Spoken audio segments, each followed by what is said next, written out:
Welcome to Recall the Midwife. We are three best friends who love Call the Midwife, watch an episode, talk about it. Today we are talking about Series 9, Episode 5. My name's Alex. I'm Becky. I'm Jen. A reminder that this week's episode deals with chronic illness, child abuse, suicidal thoughts, and intense family dynamics. So if those topics are ones you would prefer to skip this time, we understand and hope you join us for the next one. In this week's episode, Nonnatus house is abuzz with the release of The Sound of Music. Sister Monica Joan is desperate to win free tickets to see it from a raffle that is being run by Violet.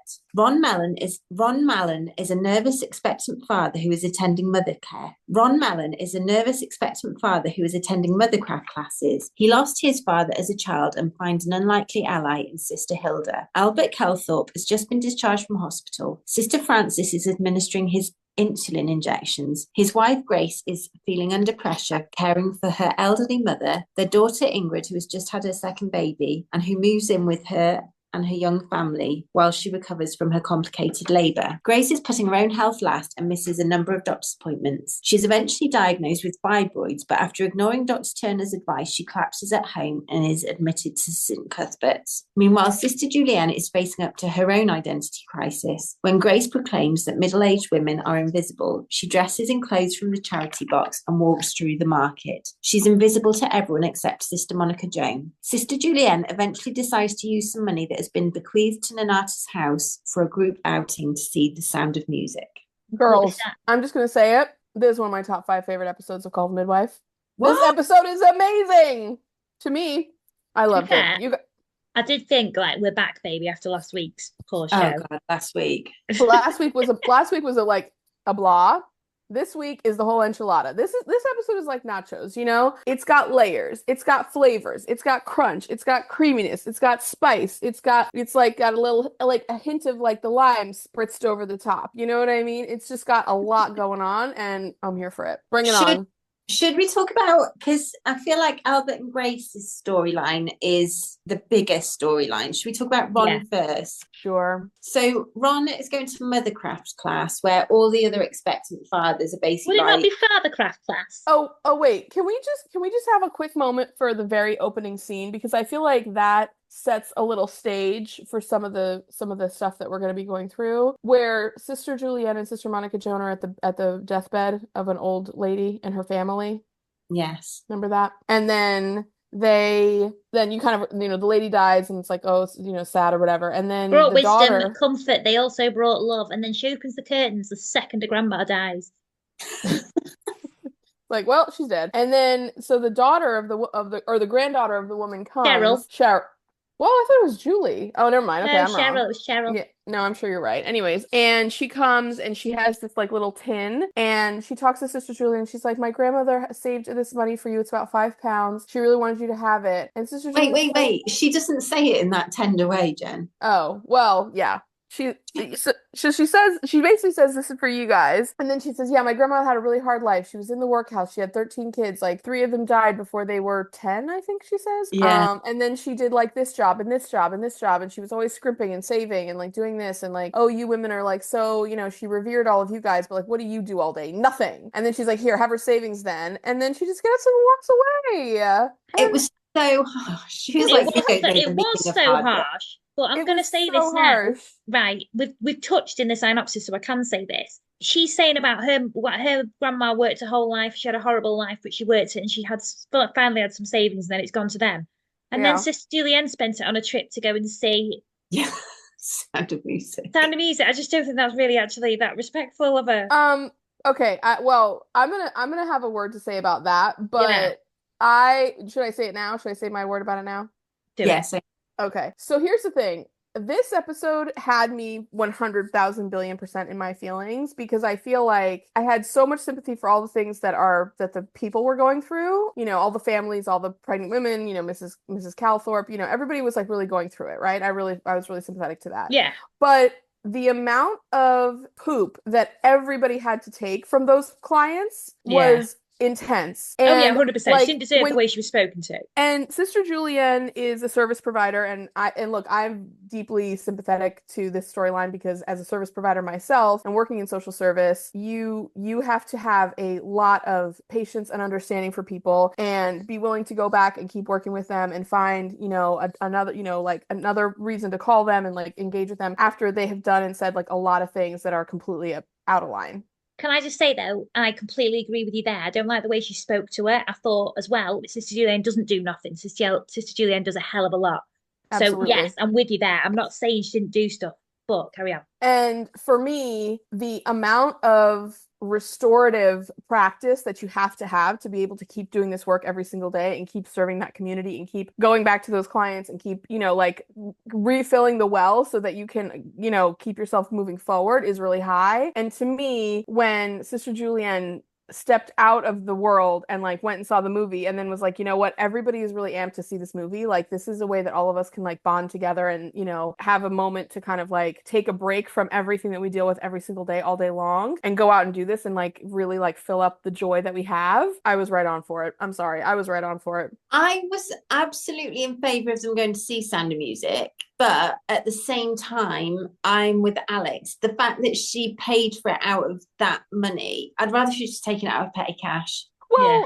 I mean, that's then like all I would say is like, okay, then just imagine that the £5 like came from petty cash and then she re-put the £5 into petty cash from there. And then that £5 was going to go to like buying beans for the homeless or something like that. You know what I mean? Like, however you want to think of where it came from, like to me, I thought it was a very well-deserved break and treat. But no, I do think that because also like they're going through the streets in the middle of the night for not much pay and danger, and they're helping all these people. Her comments were completely unfair, and especially for the nuns because the nuns are up at the crack of dawn. Well, they were there while she died as well. They were there giving her respite when she died as well. Like it was absolutely sitting with her, holding her hand, and like God knows how much they had cared for her every single day up to that point. You know what I mean? Like, what if she'd been sick for a year or 6 months and they'd been going to her house 2 times a day, every single day of the week to deliver medicine, comfort, I like think changing with her. Time, like I've thought a lot about death recently, and I just think like for people, if that's a comfort to you when you're dying, having nuns there, that must be so amazing. Like, do you know what I mean? Like if you're religious, I just don't know. I just think it must be a big comfort, and I hope they still do it quite a lot for people in communities. It looked a lot like hospice care to me, and even though it was the nuns that were doing it, whether it was them or I mean like Phyllis has done this for families where she's done end of life care, like all of them have done it. So I mean, if it's people that, are there for you and your family when you're in that situation of life, that's a huge thing. And yeah, I mean I listen, I felt for Julie because she lost her mom and her grandmother. Was it her mother? Cheryl. Anyway, she lost her grandmother, and like no one is in their right mind after they've lost someone they love dearly. And so I didn't in any way feel hard on her for having said that. And I know Sister Julienne was like, this isn't personal, like this is just a woman who's crying out in pain and suffering. But at the same time, like Sister Julienne had to still take it, and that's not easy to do. And she did it with all the grace and she really did. Do you know what I really liked as well? When they brought the body out and Dr. Turner was standing outside respectfully, and they were there, and so was Sister Monica Joan, and they were with these two ladies, and they were doing like this cross sign, smoking their heads off. I just was like, that would happen now. That's popular for you right there. Yeah, and it just there you go. It was literally the way she was like, yes, she's gone, and then she just literally was like, yoink, open the curtains. I thought, whoa, not even cold. Yeah. Oh man. Yeah, so that kind of set the scene, if that helps. And like I appreciate the diversion for a quick moment. So, that was kind of like the opening tenor, and then now we're going to talk about the Ronald. Does it make more sense to talk about Grace and Albert? Go for it. Yeah, you decide, Bex. Yeah, let's talk about them. Go on then. Oh God, Grace Cowper. I think we all feel a bit like Grace Cowper at the moment, pulled thin everywhere. You know what I really did think about when she said middle-aged woman, I was like, oh no, oh no. But I mean, we all are, you know what I mean? And Yeah. and this is like, I think they had a term for it. I don't know. I think everybody gets to this place in life if you're, lucky enough where you're old enough that you're kind of The parent. you're the sandwich generation, right? Like you've got a generation that's older than you than you're caring for, and you've got a generation that's younger than you than you're caring for. And especially if you have kids, you're caring for caring for the younger generation. And if you're lucky enough to have parents that are still with you, you're caring for them too. But a lot of people of various different walks of life have all of those dynamics or some of those dynamics all swirling around them. And to me, Grace was just stuck in like a tornado of family responsibility that I felt for her. Again, so much. family responsibility that they didn't care that they were putting on her. Like her mum just was like, I know her mum wasn't in her right mind. She obviously had Alzheimer's because she just kept repeating the same thing over and over again. The daughter drove me absolutely insane. The daughter was a cow. But the way her mum was just like, oh yeah, I don't want anyone else coming in here. And it's like all this pressure on poor Grace. And it's like they had a spare bedroom. I was like, you could have just moved in with her. Like, do you know what I mean? Like, yeah. There's so many things that could have been so much easier for Grace. Although saying that, I would never know. Well, actually, about saying no offense if my mum's listening. If my mum is listening, which she won't be, you're not moving in with me. But well, and we all know that it's like easier said than done to get a parent to do something that we think they need to do. So let's just like say that as well. But like I know, obviously, recently I've said this on the podcast before. My dad had a motorbike accident, broke his leg. It's however many months on now. It's still. I've been taking him to every doctor's appointment. I've been dealing with. Do you know what I mean? Like it's just a lot still. Yeah. And how much of a receptive parent is your dad to like the things that you tell him to do, right? Oh, no, to be fair, well, yeah, no, to be fair, he is pretty good. And I'm not singling him out because like my parents are both that way too. Like it's not anyone's specific parent. That's like parents. I mean, you know what I mean? And I know I'm probably gonna be like that about some things when I get to their age. Like it's tough. It's really tough. You have to like respect their autonomy, but at the same time, like, it's a tough situation. So Sister Frances is going around to Grace and Albert's house and she's doing the insulin and there's this owl scissor holder on the wall that's like a pride and joy, which just was hilarious. I didn't get what that thing was for I was like I didn't understand where it even held the scissors until like literally the very end of the episode. I was so mystified. Something you would have in your house. Me? You absolute. How dare you? How dare you? How dare you say that my house is full of tats like that? I put them in a drawer. I'm absolutely nutter. Do you know what though? Do you know when Sister Frances was talking about the insulin? If it was nicer than that, yeah, maybe let him go. But when Sister Frances was like, "Oh, just distract him while I do the insulin injection," because he was a bit of a baby, and Grace was like, "I told you lately that I love it." It was the most awkward. She was like looking him in the eyes, singing it. I know. So awkward. Well, and then the way that Sister Frances was like, Sister Frances, yeah. And she was like, okay, I'm all done now. And then she was so pissed off. Like she had broken the spell of this like magical moment they were having. And I was like, ma'am, are you okay? What's wrong with you? Oh, I did feel for poor Sister Frances. Oh, I really felt for her. Her little innocent face. How could you be like that to my sister? How could you be mean to that face? Oh, and I'll just tell you, like, again, I'm truly gonna over-identify this whole freaking episode. I just know it. But like when like I've been there where you like really, really misjudge the situation and you think you're doing something so helpful and you're just not. And you're trying so hard to be like good and helpful and like really resourceful in all of this and like figure it out and like, intuit all of this stuff. I just felt for her. I just don't think she did anything wrong. She couldn't do anything right. She didn't do anything wrong at all because the thing is she can't read minds. Like, and I will say this is one area where I thought like, oh, you really need to get a social worker in there because everybody's coming at it from their individual viewpoint. But like Sister Frances is there in a medical capacity. She's not there to do an in-home assessment. She's not there to find out like what's really going on with all of you. She's there to serve one person, and that's Mr. Calthorpe. And then everything that comes with it is just kind of like, oh, like she's just figuring it out as like best she can. And she didn't do anything wrong, but she's not a mind reader, I just felt for her. But, I got two things to follow up with. Firstly, I loved that when in the evening when Sister Frances had gone back to Nonnatus's house, everybody picked up on the fact that she was feeling out. Yeah. So I loved that just for the camaraderie. Yeah. Yep. So she had support. But then what you just said, Jen, about you think you're doing the right thing, but you've just completely misjudged the situation. Yeah, absolutely. When everybody's like, perhaps we should suggest that Grace does the injections. It is literally the last thing that she needs on top of everything else that she's got going on. I literally shouted at the screen, no. I know, I know. Well, and you know, and Val really got it wrong because Val is like, oh, she's one of those women that wants to do everything by herself or like everything on her own. And like they do it because they have to, but they also like don't want to give up control. I'm like, oh, you know, like even Val, like, I mean, like all of them were giving great advice, but they didn't know what was really the problem. So they weren't giving good advice It was because really clever writing though, because I feel like we watched it was each scene, perfect. like she had so much stuff going on. And then it Yeah. was like just when you thought it couldn't get worse, something else was heaped on top. So she goes to the doctors with Ingrid, and Ingrid's like got a granddaughter. She's Julie, the little girl. Yeah. And she's like, "Oh, just look after her for me, will you, Mum?" And she's like, "Oh yeah, oh, I just want to speak to the receptionist." And Mrs. Higgins, Miss Higgins is all like, "Oh, bit stern," but you can tell actually she does understand a bit. And she's Uh, like, "Oh, you missed your last appointment." yeah. And she's like, "Oh, 'cause obviously she missed it because of Albert, but she doesn't tell Miss Higgins that." But then you're like, "Oh no, she's missed an appointment because of that." And then you see her go to a mum's because she missed the appointment because of that. And her mum's got Yeah. Alzheimer's, and her mum keeps repeating everything, and her mum keeps styling herself and stuff like that. Can I just say though? For someone who has so little time and does way too much, like she's not literally got a scrap of time to herself, she made a banging steak and kidney pie. That looked amazing. I was properly like, that looks Oh, it looked delicious, really Grace. good. It looked really good. Yeah. When she came in with the sausage roll, I was like, oh, I'm like, finally, like the cracks are showing. You know what I mean? Like, she just bought a But yeah, sausage roll at the farmer's market so or Sister whatever. Frances comes round and she comes to the flat because she can't get into her and Albert's flat because she's worried Yeah. about him being asleep. There's no key there.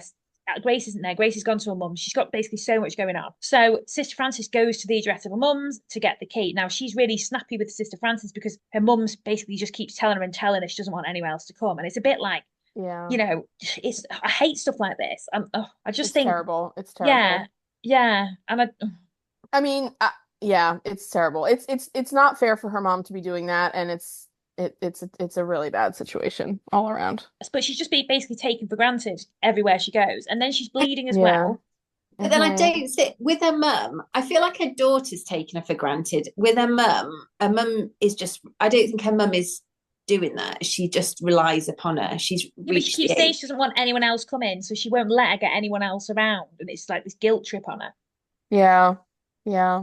I mean, I think the mom is more innocent because she's clearly suffering from a degenerative Yeah. disease. So I mean, She'd like be Yeah. the we all first one to go for understand it me. and like She'd be have the first one sympathy to for go. it. But it's just still terrible because I mean, clearly, like at some point they probably had a conversation about it, and the mother was like, "I'm not going to be taken out of my house. Like you won't let me do that or something, or you won't make me do that. Promise me you won't." And I'm sure at the moment that she was like, "Okay, mom, I won't," da da da or whatever. And it's like, It's just the what are you pressure, the supposed to extra do? pressure on it. Oh, it's terrible. It's absolutely But terrible. anyway, then she finally gets to go into Dr. Turner and she speaks to him and he's like, "Oh, I remember back in February you had backache." And she's like, "Yeah, it's still there." And he's like, "I Hmm. want to do an examination of you." And she's like, really nervous about it. Well, at that time, Sheila comes in and she's like, "Oh, do you want Yeah. me to stay?" And she's like, "Oh, yeah, please." And you can tell Wait, she's not.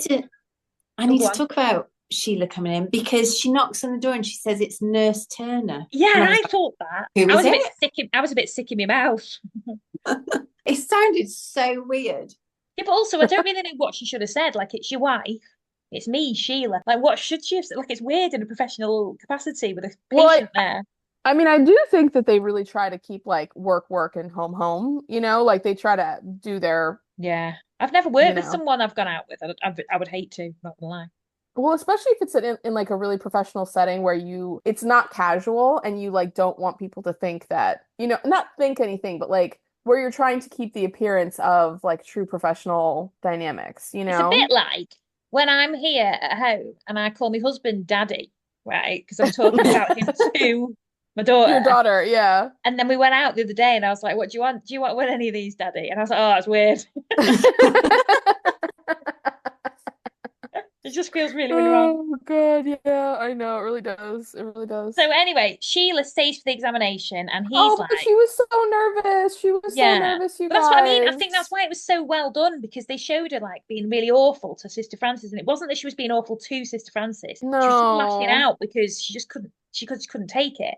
But then she was actually Yeah. quite meek and mild. She's not this like woman full of bravado. She's actually like, oh, she's She's just so suffering. scared and like nervous Yeah. and anxious and doesn't know what to do and she's trying so flipping hard and no one's helping her. Yeah. So anyway, Dr. Turner realizes she's got fibroids, which gives loads of bleeding. And TMI listeners, but I can attest. So horrendous. So they say, oh, you're going to have a hysterectomy because that was the treatment. Then they used just to get rid of fibroids. So she was like worried about everyone else, like she couldn't leave Albert. They didn't realize she was like worried about everything else she had to deal with. They were like, oh, she just. By the way, it was. Sorry, I interrupted you. No, Go ahead. Carry on. Oh, I was just gonna say, like, it was not funny because that's a very serious condition, and like I'm not in any way making light of it. But the thing that did kind of make me laugh a little bit was that like he says, oh, okay, well, this is what you've got, like we've got to take care of it, and like this is how we take care of it. You'll need to have a hysterectomy. And I felt like you could instantly see on her face that she was just like, okay, fine, whatever, hysterectomy, but like, what does that mean? Like, do I have to be in the hospital? Like, am I gonna be out? Like, is that outpatient? Like she was like going through the thing because she was just like immediately like, oh crap, like now this is really serious. Like, who's gonna take care of the 8 billion things I have to do every single day? Can I just say on here as well, though, for every single person listening to this, and I think the majority will be women. Yeah. I think every single listener can relate to that because that is the kind of thing that women with families and like that's the kind of thing our age and we've got jobs, we've got mortgages, with all this. Yeah. We can relate to that because we'd be like, oh, how am I going to work around this? Or every single one of us would be like that. Whereas I don't know if men would as much. They'd be like, oh, right. I'm sure they'd be like, oh my God, is it gonna hurt my penis? You know what I mean? That's what they would think. Like, are my balls gonna ache for any amount of time at all? Because like then I'm gonna be a huge baby and make my. But like the mental load of it all, I've already said when I'm going for my surgery, I'm like, right, well, she's gonna have to have PE these days. Like, do you know what I mean? I'm already having to think about that. Yeah. But the thing that was wild about it was that like you could see Mrs. Grace thinking all of that, and then Sheila's like, oh, I know, love. Like it's really hard to think about, like your fertility and like losing your, and like a lot of women really do struggle with that. And you could, I don't know that she literally like cut to her and then they had this look on her face, but I feel like she was like, oh no, I don't care about that. Like I don't care about that. Yeah, that was like the last thing on her mind. Yeah, she was like, no, I don't. If anything, that's a relief.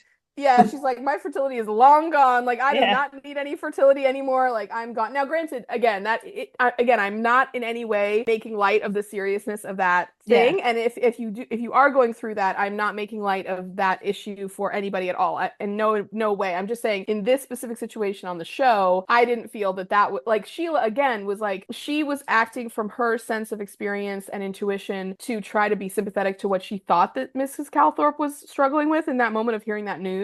And again, with all good intention, she was just getting it so wrong. Like I just don't think, so even like I was saying, like, so just one thing on top of another. So then after that whole experience there, she goes home and Ingrid's in labor. And like Sister Frances is like, oh, congratulations, you're going to be a grandma again. And that was weighing on her heavy because she was like, oh, great. Like she's already having to look after Julie again. Yeah. But then it's going to be another person. Julie was so cute. That's where I'm getting the Julie from. Yeah, that's what I was saying. Oh, Julie was so flippin' adorable though. I'm so sorry. Like the part where I'm jumping ahead 1 second, but like when they're passing each other in the elevator before she like collapses that day and Julie like waves at her in the elevator.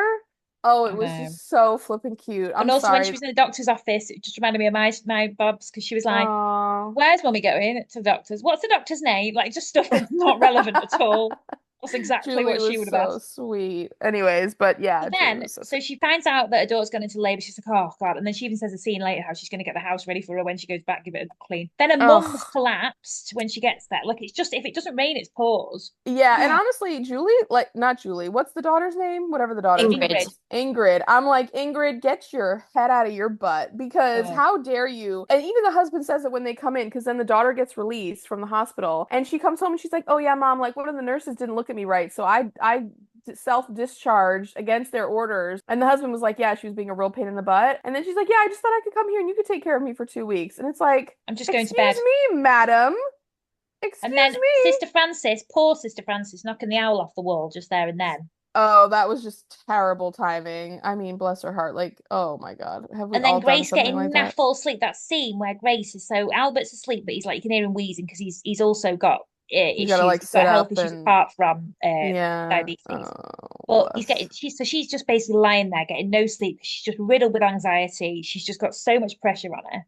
Mm-hmm. But also, when Sister Frances does knock the owl off the wall, she just does not have the energy to even react to it. Like she's like, oh well, nothing left.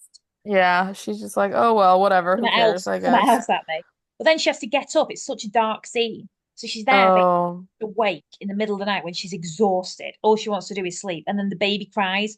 and she has to get up and tend to the baby. You're just like, are you actually kidding me? Like, that's hard I enough know. best of times without your mum collapsing. Like, do you know what I mean? Your husband being really ill. You've got a flaming your daughter to look after. Oh Julie, the God. granddaughter's there as well. It just sounds absolutely horrendous. Well, and honestly, I felt really mad because I was just like, if you're gonna get yourself out of the hospital, then like if the baby cries, that's on you. Get up and take care Well, of your own baby. no, Ingrid's a moron. She wasn't I know nice. she's a moron, but I'm just like, but I just thought it was so terrible. I was just Yeah, it like, was. you're just dumping all of this on your poor mother.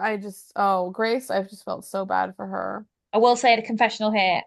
When I had my baby, I was not right. I'd had a horrible time. I did a few nights at home, and then once my husband went back to work, I literally had like a nervous breakdown. I went to my mum's. But I will say, my mum didn't have a mum to look after. My dad wasn't ill at all at that time. He was working still. Yeah. Yeah, I and was in invited. if the situation were different, that would be perfectly acceptable, and Grace would have probably welcomed her. But Yeah, it was Yeah. just like, she just told her she was doing it, and also that's why the oven probably looked so inviting to inviting. Grace. Yeah, Oh my God. Oh my God. The way she just like stared into that oven and just was like entranced. I mean, the woman who played Grace did a great job. she was really good. She was amazing. I mean, she perfectly captured the middle-aged woman's struggle like unbelievably And as well. Beck said, very unusual to have a gas oven nowadays. So, unusual. Probably usual for 1965, but not usual for now. See, I have a gas oven. Yeah, but do you I have a don't, gas top? yeah, gas burners. Yeah, on top. Yeah. But is the oven gas? Yeah.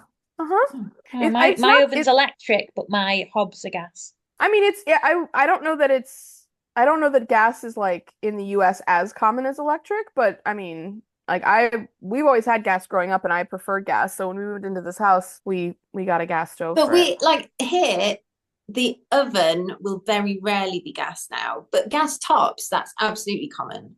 Yeah. Yeah. But Yeah. they won't, if it's one will be electric, one will be gas. Yeah. Right.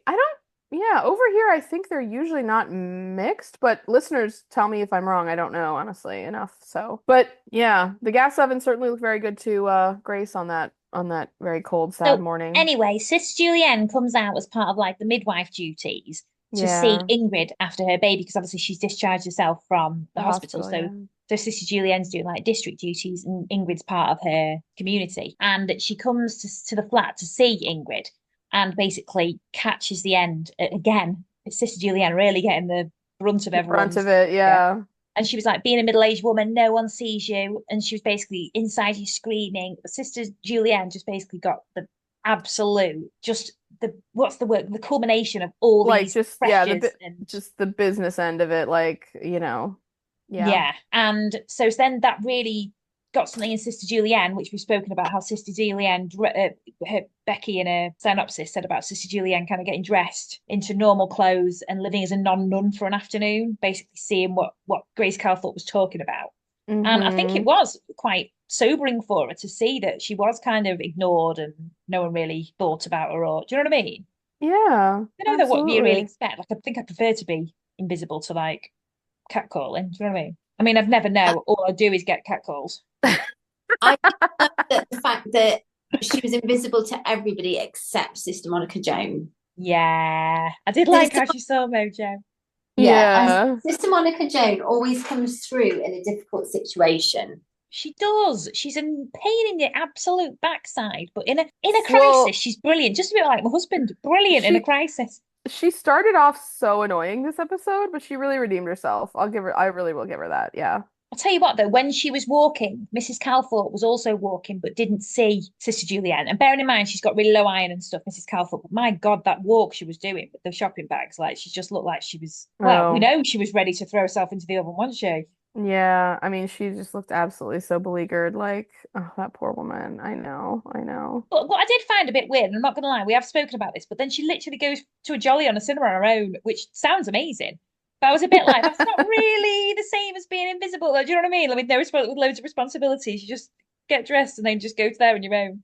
I actually thought that was kind of I like that because it made me think of the episode like Cast Your Minds Back Now to the one where she met up with the guy that she was in love with when she Yeah. was like 18 Yeah. and they watched the movie and they ate the ice creams together and everything and it was like a revisiting of like the unlived life or like if she had gone on a different Yeah. path or something and I thought and like the way that Jenny Agutter she's so good and I mean you guys know Sister Julienne is my favorite but like when she was holding that ice cream and she was looking around and then she took the bite and she ate the bite of ice cream while the music was playing and the movie was starting. Just give her an award. I mean, just give her an I award. know, but it She's didn't just really so like, don't get me wrong, I'm good. really glad for her that she kind of used that to kind of go and do that for a week, for a day. But at the same time, that wasn't really stepping into the shoes of someone who's been like, because they have so much responsibility, they can't just go and do that. But I feel like that was kind of the okay, I'm not sounding very succinct, so like cut out all my mumbling there. But like here's what I got from it. I feel like she is always on.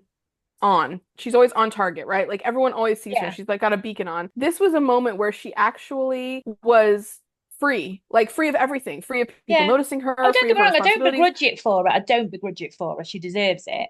But I was a bit like, if you're trying to just experience it exactly like Grace Cowper is, you're not. But I think that's where the I don't think multidimensional experience is. yeah. It's not just about understanding Grace, it's about understanding something different and understanding something specific to Right. her as well. Should we To me. finish the Grace thing? Oh wait, sorry, Bex, though. I think you wanted to say something about it. No, I've lost my train of thought. Oh, I'm sorry. I cut you Edit off. that out. I'm not your bloody slave. Both of you like, edit that. Right. Made me sound intelligent, like I knew what I was going to say all along. Right. So then, Okay. Does Grace collapse? Does she try and hurt herself in the oven? I missed No, this. I thought No, she doesn't go back to do it. She just she goes back. She passes Ingrid in the hallway and she's taking baby Christine out for a walk. Yeah. And then Right. Albert's asleep in the chair. She comes back into the flat and she collapses in the kitchen. Which I'm not surprised that she looked like hell when Sister Julienne saw her. Oh like yeah, that. she just looked gray, like just like the color was just gone. That's what I looked like last weekend. And then, so then the ambulance is called, and basically they're like, guys, what are you doing to your poor mum and everything else? Like, what is going on? Mm-hmm. And Sister Francis sorts out help for Grace and tells Ingrid to move out. She was amazing. She was like, look after yourself and your children. Oh, I loved it. I loved it when No, she gave the mouth. daughter the what for. Absolutely loved it. And Yep. Sister Mojo was amazing because Sister Francis was trying to fix this flaming owl scissor holder, which apparently I like. And Alex, try and tell me that you wouldn't have. I'm not saying you'd have the owl in your house, but try and tell me that isn't that ilk. I am offended. So Ben is nodding.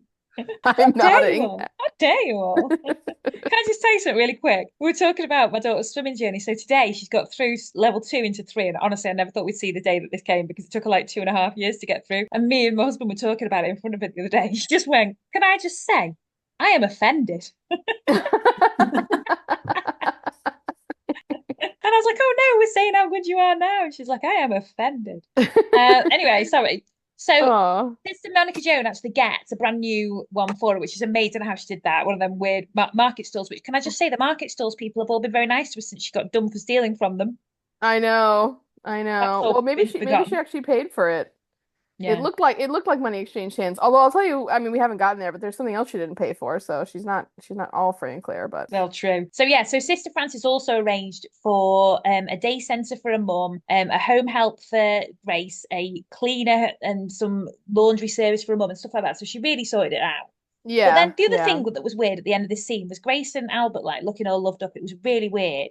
They were sat eating ice cream, but she's like, "Oh, he ain't like most men around here. He never hit me." And he only has drinks on holidays. I'm a bit like, that's quite a low bar there. That's the low bar that we've all tried to clear with this show. Absolutely. They still let you do everything for however many years. Do you know what I mean?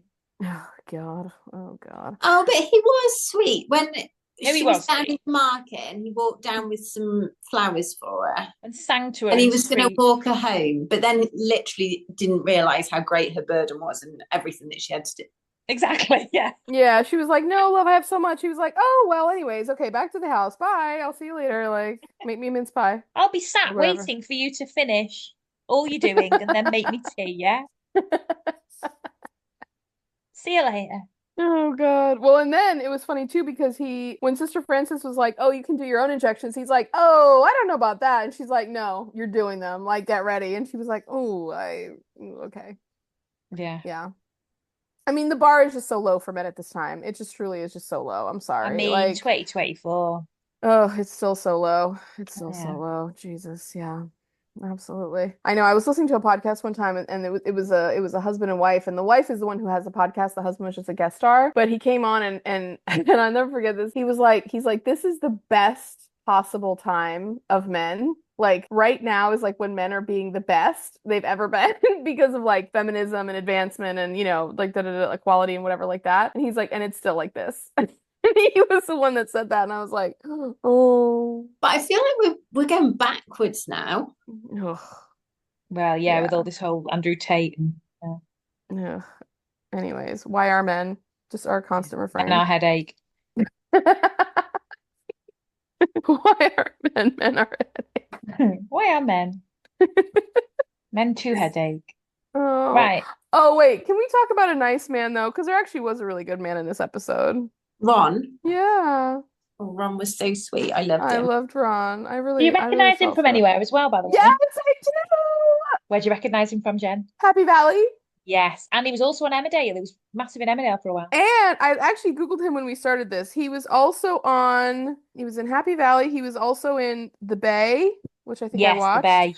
He was in The Tower, which I think I probably watched. And then he was in Game of Thrones, which I don't remember him in Game of Thrones. Oh, And yeah, he was. Oh, he was a Lannister. And then he was in Chernobyl, which I did watch, but I don't remember that show very well. So, but Happy Valley was absolutely where I remember him from. I love Ron. I thought he was very sweet. I spent a lot of the episode trying to place him, and then I finally figured it out. But I thought Ron was just so nice. He I was like just the way he so was walking around like an absolute nutter with 7 pounds of potatoes in a pram. I mean, if that's not the depiction of a fuss ass, I don't know what is. But Sister Monica Joan, just the look of disdain she gave him. Yeah, Aww. I know she's that crazy, isn't she? But she's judging him. I know. Yeah. Also, the dad craft class that you touched on before. I love the progress of that. Men are actually turning up to do it and want to know about kids and stuff. But it also just seemed awfully toxic masculinity, horribleness, but really smoky as well. It was just all smoking loads. Well, I couldn't believe that they all came there and then they were just going to make fun of it most of the time. You know what I mean? Like he literally seemed like the only person who was taking it seriously. Yeah, they're probably like that at school. Yeah. I will say his thing went on for a long time in terms of like I just kept being like, what's wrong with this guy? What's wrong with this guy? Like he just like nothing. The other shoe wasn't dropping for so long until literally right at the very end, and then I was like, oh, but he just seemed kind of weird in a really endearing way, but just kind of a weird way for like most of it, you know? I don't know. Yeah. But also, it was peeing it down. It's like I was just saying, it's peeing it down here today, like it was there, like so bad. And they went up the steps, Bex. Did you see? Yeah, they went in the back way. Yeah. Yeah. Into the maternity home. But Ronald was not leaving her side. I was loving that. I know. And he got soaked. Like he really looked, I mean, however they did that fake rain, like it looked so real. It looks like a real I like the rainstorm. way he got really emotional as she drank water. Oh. He was so sweet with the umbrella as well, helping her up the steps. Well, and he was already emotional like when they first started. Like he just looked like he was gonna cry like right at the beginning, and Phyllis was really nice to him and everything. He just was such a sweetheart. Oh man. And also, speaking of sweetheart, they had a little boy. How cute was little Stephen? Oh my God, Stephen was. Oh, I miss Stephen. I totally didn't realize. Oh, he was proper cute. Oh, I'm sure he was.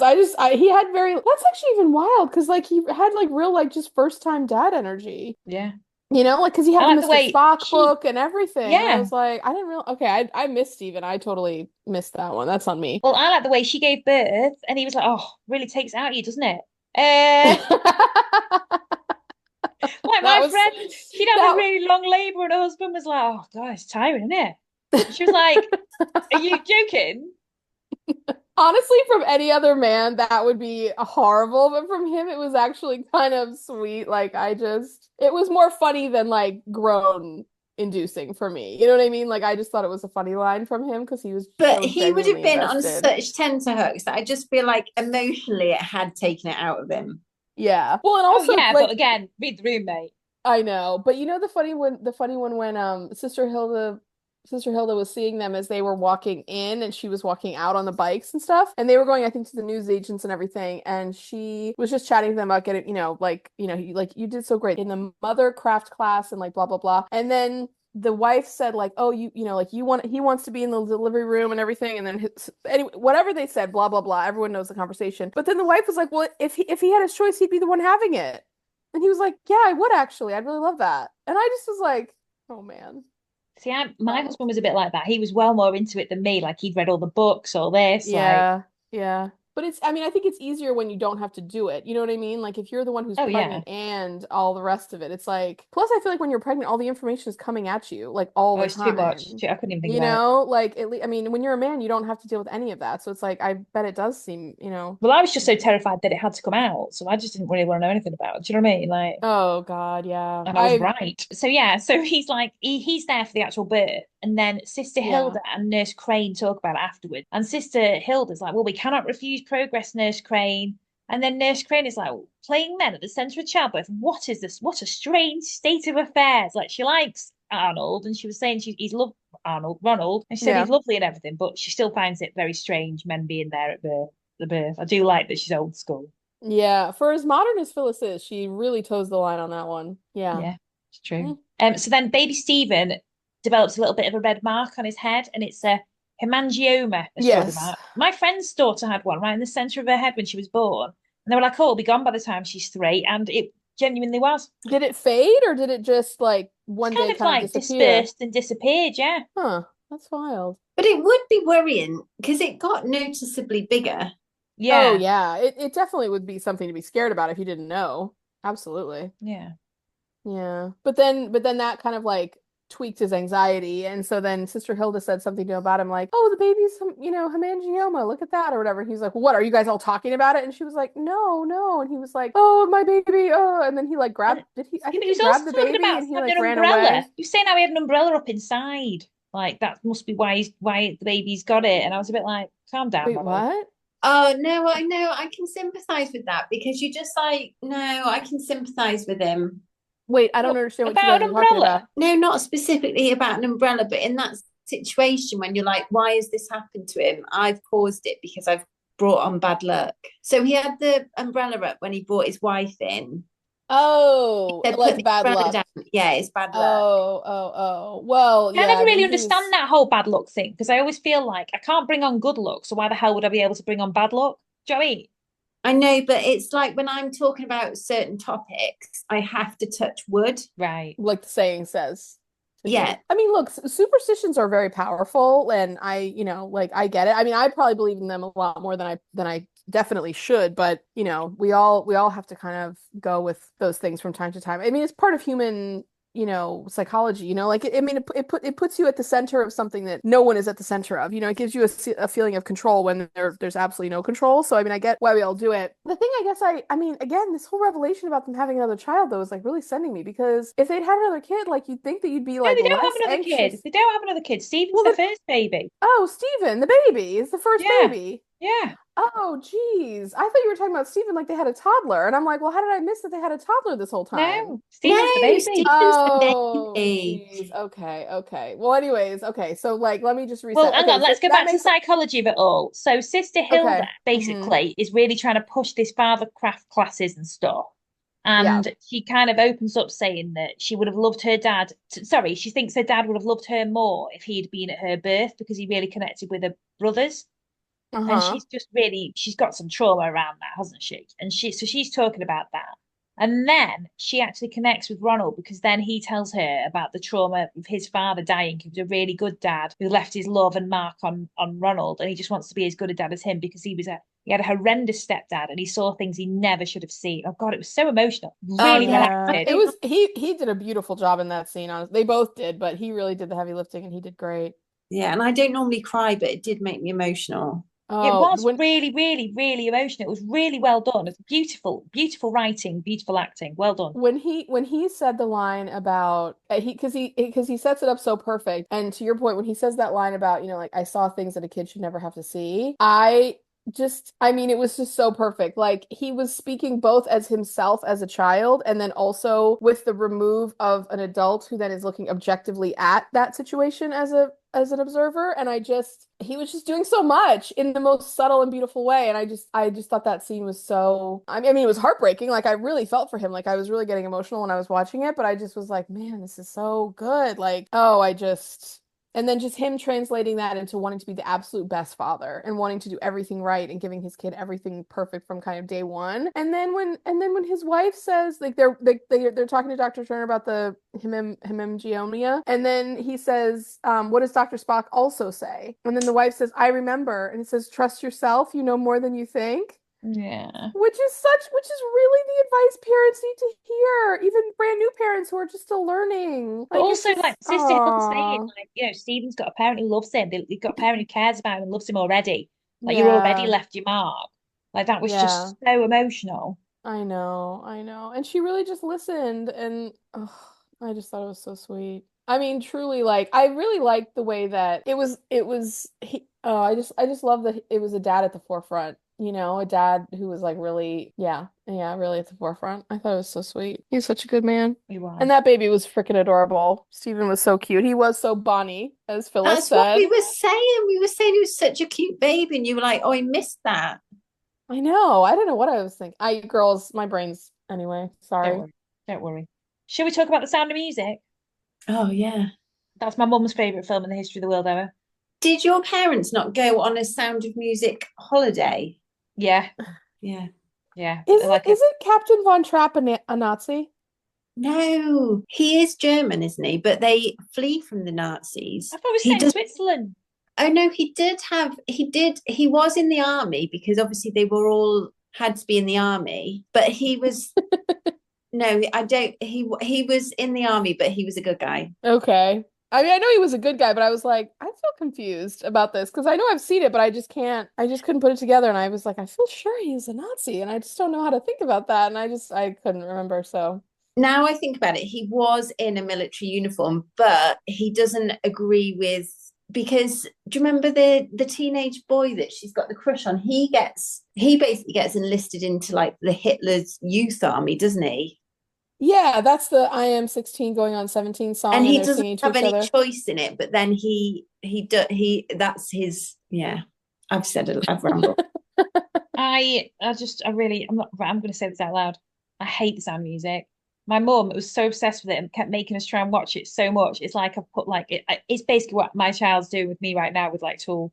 Like I just I so hated it. I just refused to even look at it or think about it or listen to it. I hated it. I remember having to dress her up as a brown paper package when I was about 18 because she went to the musical in London. But oh, I hate it. But I did love this part where not sister, where Nurse Crane said she saw it at a West End show with with a cousin who came down from Bridlington. And she says that Yeah. she went to the West End show and someone was knitting. She said, I tutted loudly and pointed, but she was shameless. It made me absolutely lol. I love how No, obsessed Oh, they all were with it. like this is all of them. and this is where I think Sister Julienne was hypocritical because Sister Monica Jane bursts in and she says, I demand that you acknowledge it and act. And because she basically wants to go and see the Sound of Music, she's Hmm. basically, but Sister Julienne says it's frivolous and inappropriate. And then she bloody goes and sees it twice. Yeah. Do you know what else is quite frivolous?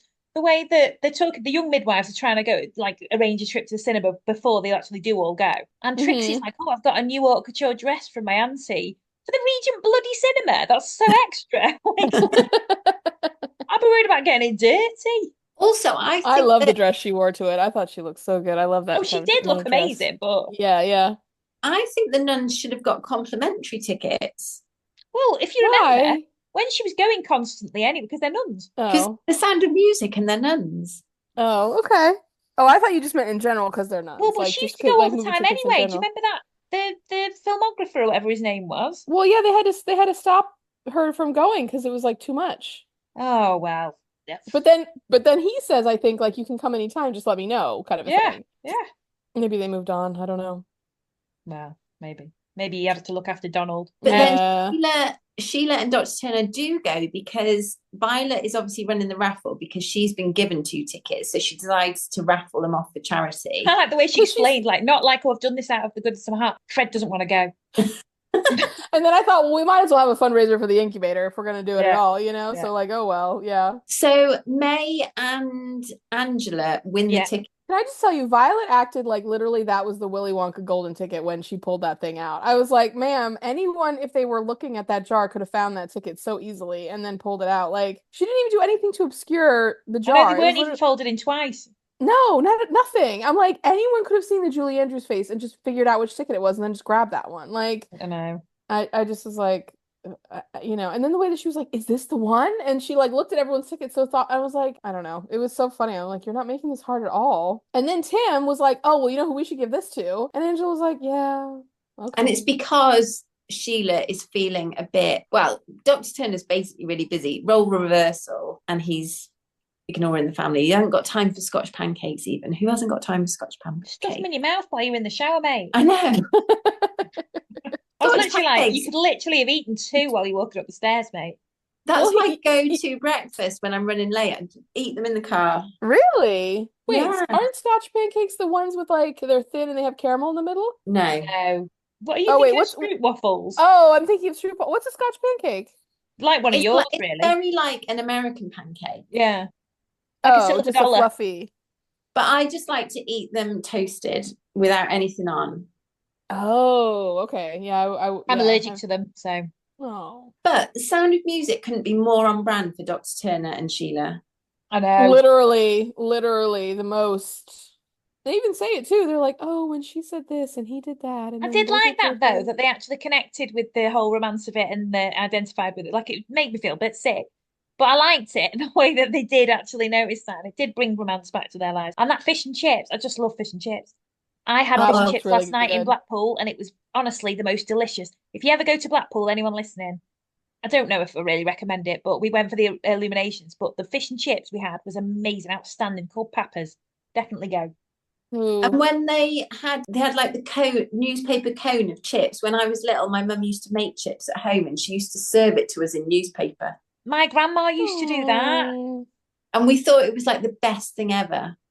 Same. My grandma used to do that. It was amazing. Yeah. That's really cute. Looking back, I wonder if like Lakeland sold like newspaper things, because my grandma used to love Lakeland. And I think, is that a bit not great hygiene, serving it in normal newspaper? Was it like a Lakeland thing? No, because Lakeland was really, we never had anything from Lakeland. I don't even know if Lakeland existed back then. Oh, I don't know. There definitely wasn't one in Stockport. I like Dr. Turner's romantic story. So they have the fish and chips and everything's all lovely, and they're talking about the film and identifying, being like, oh, that's us, that. And then Dr. Turner starts a romantic story to Sheila, and he's like, I came to Renata's house after a stillbirth. I'm like, this is not the way. And she's like, oh, and he's like, no, don't worry about the stillbirth part of it. Anyways, I was just having a really bad day. I heard your voice and it touched my soul, which is lovely, but at the same time, sweet, yeah, bit inappropriate at the start of it. Do you know what I mean? Also, they all went to watch.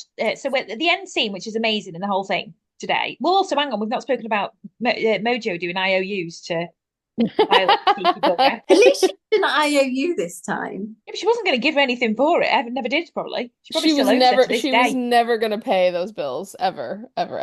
But like when they went on the trip, I was like, hopefully no one in Poplar goes into labor while this film's on. I know, I did think that. I'm like, did they have to get like special cover for like 2 hours to like all go? Because they literally all went. Everybody went. Yeah. Also, where was Lucille? Did I just miss her? Was she there? No, Lucille went to the cinema with them, yeah. Oh, she was. Okay. But yeah, she did talk about how her and Cyril are like leading busy lives and don't really see each other. And I was a bit like, oh no, I hope this isn't like a foreboding thing. Oh, see, I missed that. I didn't see that part. But yeah, there really was almost no like midwives this episode. It was like very nun and like family heavy. You know what I mean? Yeah. Well, the Lucille thing was like her telling Sister Monica Joan how they don't really see each other anymore because he's got his pastoring and other stuff, and she's got her stuff and her work, and they're both really busy. And then Sister Monica Joan was like to Sister Julienne, another reason why we should go on a communal visit. Like, you know, like it's basically like to cheer her up kind of thing. Oh, yeah. Should we do heroes and zeros? Let's do it. Who's going first? Not me. My hero will be Ron. Oh, nice. Ron. Because I know he had a lot of anxiety, but he was just so sweet. And the fact that he wanted to do better for his child. Oh, yeah, 100% there for that. Yeah. And then my 0 is going to be Ingrid Ellis. Yeah, 100%. Yeah, absolutely. Because she should have seen that her mum was struggling. Yes, like absolutely. I can understand Albert not seeing it. Basically, I can understand men not seeing it, and I can understand the nuns not seeing it because they're not close. They don't know everything she's got on her plate. But Ingrid should have seen it. I'm with you, but I'm not. I don't know why you're trying to let Albert off the hook here. Well, don't worry. My 0 was Ingrid, so it's going to be Albert. Okay. I'm not saying it's right that he didn't see it, but I can understand why he didn't see it, because if it doesn't affect them, it's not obvious to them. But Ingrid should have known. Yeah, she was just awful. Yeah, she was terrible. She was annoying as heck. Shall I go next? My hero is Miss Higgins, because okay. When Dr. Turner brought in the small and white, clean and bright, the nearest to Edelweiss I could find flowers, Miss Higgins' face made me absolutely lol, and she did so well not throwing up. So I'm going to give her the hero. Because, my God, the sarcastic remarks she will have wanted to say but didn't. So, Miss Higgins, you've got my hero for that. 0, I'm going to be Albert. I was going to do Ingrid, but you stole that, but it's absolutely your right to. But my 0 is going to be Albert. And I'm not saying he was a terrible husband, but he wasn't that amazing husband. She's like, oh yeah, he never hit me, so good mark. Like, he just, like, as you said before, he just turned up to the market thinking that was fine, that's all she did. And actually, he obviously doesn't listen to her or communicate well with her, that she's gone to her mum's and then doing all this other stuff, and then she's making pies and doing his tea and waiting, and then got the grandkid. Like, I'm not being funny. That is absolutely insane. So I'm going to give him 0. Yeah, he could have done better. Okay, my 0 is going to be... One day we should leave in the length of time it takes for Jenn actually. And the fact that me and Alex have normally gone first. I know. Well, I'm always listening. And the problem is that I never go first. And so the ones that I would pick like easily are usually taken, which then makes it harder for me because I don't like repeating. Oh, who's going to be my 0? I'm going to say Ron's drunk stepdad, who was so mean to him as a child, and also like society's, invisibility of middle-aged women, because honestly, bad on both counts, just bad, like don't appreciate either one of those things being a part of life. And then my hero, I'm going to give to Sister Julienne, because I love Ron and I was going to give him a hero, and I love Miss Higgins, and I, love a lot of people in this episode. And I actually think Miss Calthorpe, right? Grace Cowper. Yeah, Calthorpe. She deserves a lot too because of her hard efforts and everything like that. But I want to give it to Sister Julienne because honestly, she just like took it and took it and took it and took it. Yeah. And it's hard. It's hard to like deal with all of that from people. And even when you understand and you sympathize and you're like, okay, I get it. Like, I know this isn't really about me. This is about like, your suffering and everything. Like, still to be the one and to try to have to navigate it. And I just think she did a great job, like taking on the role of a kind of invisible middle-aged woman and seeing what that was like. And then she was kind of on her own journey in my mind as I was watching her. And then she took everybody out to the movies at the end of it. And, like helped the girls like figure out how to, really do all the, I don't know. I'm just going to give it to Sister Julienne. I just loved it. I just loved her in this. And also, Sister Julienne, no one actually knows at the moment that the future of Nonnatus house is under threat, and she's basically carrying that burden all by herself. All by herself, absolutely. All by herself. Hey, at least she got to watch Sammy twice in a week, right. Yeah, and eat an ice cream and have an afternoon off for once in her life. Absolutely. Well, audacity. Now, I've been really rubbish because I've had migraines, blah, blah, blah, and I've not been going through messages, so I just want to do a message, while we can. So, Sarah has messaged us. Now, we've never had a message from Sarah, so listen to this one. Hi, Alex, Bex, and Jen. I just wanted to say huge thanks to you all. CTM has been my go-to programme since the very first time it aired. It has seen me through the highs and lows of my 2 pregnancies and the long baby months. I gravitate to repeats when I need a good cry. It always works. I found your podcast in January, and you girls have accompanied me to my new daunting job 3 days a week since January. You have helped me more than you can imagine. Oh, I have just skipped further ahead. I know. I've just skipped further ahead and have just watched Trixie's wedding now. Oh, spoiler alert there, sorry everyone. So everyone here knows. No one's just listening to us on this. So Can you when imagine get... if this is your first episode of Call the Midwife and the show and the thing, and you're like, wait, what? So when you get to it, I would love to know what's your favourite Call the Midwife wedding? Sarah says it's such a cool coaster for me, but I think Trixie and Matthew top them all. Right. Okay. So who are you saying is your... That is a great question. I can tell you what's my least favourite. Go on. Barbara. Oh, bugger off. That's Bex. my favourite. That is my favourite Barbara and Tom. Oh, you can't judge me for that. Bex. It's the Are we talking? We're not talking which is our favourite couple. We're talking which is our favourite wedding. Bex, the carousel and the snow and the hood and then the lesbian kiss. I did this for you. I would do anything for you. Oh, that line is gonna live in infamy for me till I'm like 100 years old. I'm never gonna get over that. That's my line. favourite wedding. What? I hated the cape. Bex. Yeah, I love the cape. It's Winter Wonderland. She looked like a princess. Better, oh my God, better than a princess. What's yours then, Bex? Yeah. Well, I can't say right now because I can't I can't remember what Lucille's was like. The thing is, I need to have a picture of all of them in front of me because I don't remember what everybody's was as much. You know what I'm saying? Chummy and Peter, she was in, that was good because she like did what she wanted, which I really... Oh yeah. I loved it for her. It wouldn't be like my favorite look, but I loved it for her. Didn't qualify for white. Love that. What about Violet and Fred's? That was just depressing because Fred's daughter was a bitch. I need to come back to this. I will watch. Bex, I think you might like Sheila and Dr. Turner's the best because that's like very classic, very timeless, like, type of look, I think. Because she ended up going like full white wedding. Like she had the the lace, with the big poofy skirt and the thing and the veil, and then he was in like the tuxedo, the whole dealio and all that kind of stuff. That was very, very like full on traditional. You know what I mean? Yeah. I'm not saying it's my favorite. I mean, I like that wedding. I don't know that it's my favorite, but I would want to look at like photos of all of them side by side. What? So that in the future, we'll do an episode where it's like weddings. Yeah. We got to do one of those. Yeah, and like the greatest love stories of Call the Midwife, like all that. Yeah. Because I tell you what, I'm looking at them now. I love Lucille's, but I didn't love Lucille's hair. Oh, I can't remember. I can't remember it at all. Yeah, we'll have to do a thing on it. Well, who could look at Lucille when Cyril's right there? Am I right? Are you excited for next week, Jen? Because Cyril makes a comeback.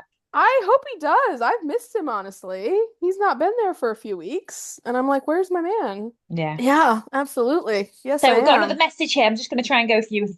So this is from Rhiannon on Instagram. Thank you so much for messages. We've had a few from Rhiannon before. She says, listening to your latest podcast, loving it as usual. Thank you, Rhiannon.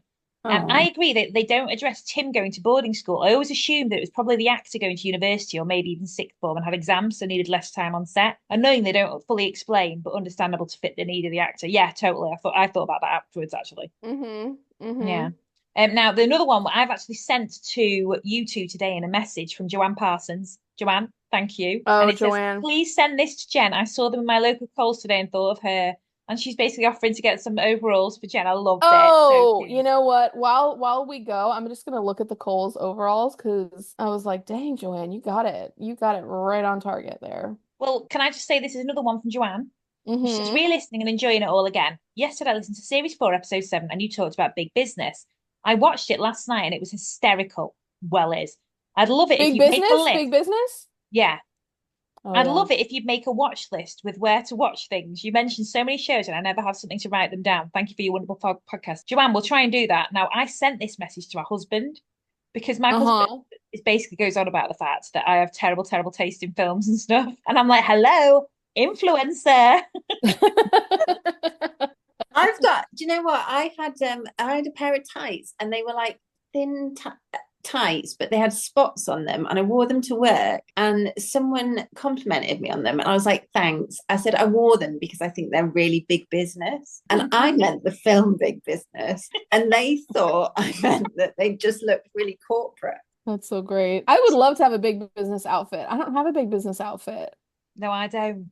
I need to get something going, man. I don't think I really would like I'm not formal. Wait, you could be No, Jen, you can get the denim overalls and you could be like the country version.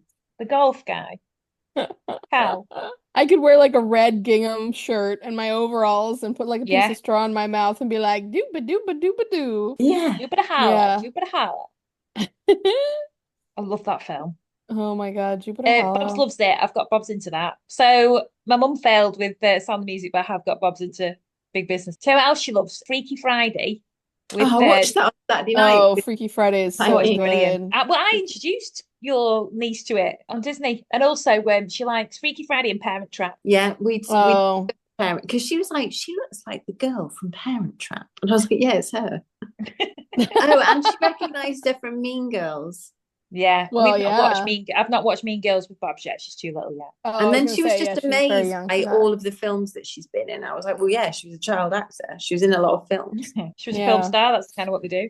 Films. Oh my gosh. I was out to dinner with my cousin and my cousin's daughter, who's 16, on Friday night, and we were talking about, blah blah blah blah blah. And movies came up and movie stars and things like that. And my she's not my niece, but Yeah, basically yeah, yeah. effectively for this conversation, she's my niece, is very into Glenn Powell right now. Like you can just tell she just Ooh. is very, very into him, which like no shade on that because he is very, very, very, very gorgeous. But kind of whatever. But anyways, but then her mom said something about Leonardo DiCaprio, and I was like, oh my God, Leonardo DiCaprio. Now I don't really, I'm not a big Leonardo DiCaprio person, but when I was younger, obviously I had a different opinion about that. And it reminded me of the Baz Luhrmann Romeo and Juliet that he was in with Claire Danes in like 1997 or something. Have you guys seen that?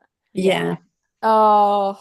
Do you not remember at uni that the awful soundtrack was everyone was playing it? Oh my Can't God, remember. I love the soundtrack. I'm not even It's gonna lie. Like awful. I Jenn was probably absolutely playing it. love it. I'm sure They I all was. were. It was awful. There was that I horrible Desiree did that song that was awful on it. I just loved it. I love the whole movie. See, I did not get the Leonardo DiCaprio thing. I always thought he had a really weird shaped head. He does have a weird shape. I'm not even gonna argue. Like I don't have any defense, but I just was like, have you seen that? Have you seen that? And she was like, no. And I was like, oh, I'm like, we gotta get you into like some of these things because I mean I'm a big Baz Luhrmann fan. Like I love a lot of his movies and stuff, but What else did he do? I'm not. I was more into music and not at all into film. oh, Strictly Ballroom. He did Oh, I do Moulin like that. Rouge. He did Oh, no, I didn't like Moulin Rouge. I mean, he's definitely like an acquired taste. Like it's a very intense, Did he style. have anything But to do with Priscilla, Queen of the Desert? maybe. Let me see. Actually, hold on one second. Because that's Strictly a Ballroom and that are quite Strictly there's similar Ballroom vibes. is one of my absolute favorite movies of all No, it's time. brilliant, but I love it it. has got quite Priscilla vibes to it. Oh yeah, Strictly Ballroom. Okay. Let me see. Oh, I should have just looked up Baz Luhrmann. Why did I not do that instead? Baz Luhrmann. Baz Luhrmann. He's done Moulin Rouge, Australia, The Great Gatsby, that new Elvis. He did. Oh my gosh. I don't So think he has funny. done it then. I'm just trying to go back to like what year, because I mean he's had some funny years, honestly. Romeo and Juliet, great performances. Strictly Ballroom. No, I don't think so. No. That kind of surprises me, actually. Well, But yeah. I'll tell you, listeners, if you have not, I'm not gonna. Romeo and Juliet is that's up to you to decide. But Strictly Ballroom is an amazing, amazing indie movie, and it is It is really so good.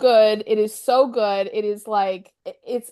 I mean, just Also, love, Bette love, Midler love. was a producer for. Oh no, I'm looking at Priscilla, Queen of the Desert actually, but it's very Oh. similar in vibe to that because they're both Australian.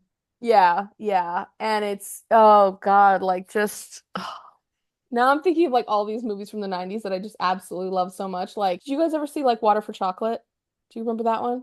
No. Oh, No. I think I can't remember. Anyway, I'm just gonna go on my own little 1990s movie memory lane and just watch all these things again, but I don't want to derail the conversation. But just to say, well, derail it any more than I already have. So, anywho's just gonna leave that there. Well, on that, we should probably go. Thank you so much for listening. Next week, Oh, no more questions? no. Oh, So next okay. week, we've got 2 minutes left. So you need to stop asking me that. It's like when she says, when we start talking about a subject and then she just throws it to you and she's like, you take this. And you're like, no, you carry on. So next week we will be doing series 9, episode 5. No, 6. 6. 6. Is it? This was 6. This was 5. Or was it? So that means the week after we're doing the 100 episodes show. Yeah. Oh my gosh. Oh my gosh. Yeah, that's what I'm saying. So yeah. So yeah, watch along and listen along, and that'd be fantastic. And the week after, you can just listen to us. Don't have to do any homework for that one, guys. There we go. Absolutely. And in the meantime, obviously, like us on Instagram, X, Twitter, Facebook, Threads, YouTube. Subscribe, like and subscribe everywhere on all platforms. Send us any questions you have to recallthemidwife@gmail.com. Thank you so much for listening, and we'll see you next week. Bye. Bye.